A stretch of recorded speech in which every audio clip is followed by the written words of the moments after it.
Hello పిల్లలు, స్వాగతం మా హరిహర్ష పోడ్కాస్ట్కి. మనం గత ఎపిసోడ్లో తెలివితేటలతో ఎలా సమస్యను అధిగమించాలో నేర్చుకున్నాం. కానీ మనం మాట్లాడే మాటలు కూడా ఎంతో ప్రభావం చూపిస్తాయి. మంచి మాట మనకు మంచి జీవితాన్ని ఇస్తుంది, చెడు మాట మన జీవితాన్ని నాశనం చేయవచ్చు. ఈరోజు మనం మంచి మాట విలువ గురించి ఒక అద్భుతమైన కథను వినబోతున్నాం. చక్కగా కూర్చొని వినండి. ఒక గ్రామంలో కృష్ణ అనే యువకుడు ఉండేవాడు.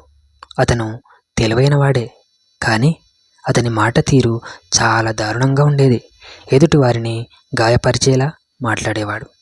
ఎవరినైనా మన్నించకుండా కఠినంగా మాట్లాడేవాడు. ఒకరోజు తండ్రి అతనికి ఓ పాఠం నేర్పాలని అనుకున్నాడు. కృష్ణ, నీ మాటల వల్ల చాలామంది బాధపడుతున్నారు. ప్రతి మాట మాట్లాడే ముందు జాగ్రత్తగా ఆలోచించు అని అన్నాడు కృష్ణ తండ్రి. నాన్న, నేను నిజం మాట్లాడుతున్నాను. తప్పు చేసిన వాళ్ళకి ఏం తక్కువ చెప్పాలా అన్నాడు కృష్ణ. అప్పుడు తండ్రి అతనికి ఒక చిన్న పరీక్ష పెట్టాడు.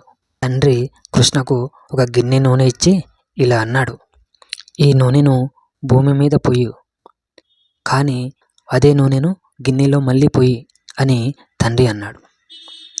నాన్న, అది అసాధ్యం. నేల మీద పోసిన నూనెను మళ్ళీ గిన్నెలో పోయడం కుదరదు. తండ్రి మెల్లగా నవ్వి చెప్పాడు. కృష్ణ, అదే మాటల పట్ల కూడా వర్తిస్తుంది. మనం మాట్లాడిన మాటలు ఒక్కసారి బయటపడ్డాక వాటిని వెనక్కి తీసుకోవడం కుదరదు అని తండ్రి అన్నాడు. అప్పుడు కృష్ణకు ఒక గొప్ప గుణపాఠం లభించింది. పిల్లలు, ఈ కథ మనకు ఏం నేర్పుతుంది? మంచి మాటలు మనకు మంచి స్నేహితులను ఇస్తాయి. చెడు మాటలు మనల్ని ఒంటరిగా మారుస్తాయి. మన మాటల వల్ల ఇతరులకు బాధ కలిగించకూడదు. ప్రతి మాట మాట్లాడే ముందు అది ఎవరికైనా హానికరమా, సంతోషకరమా అనేది ఆలోచించాలి.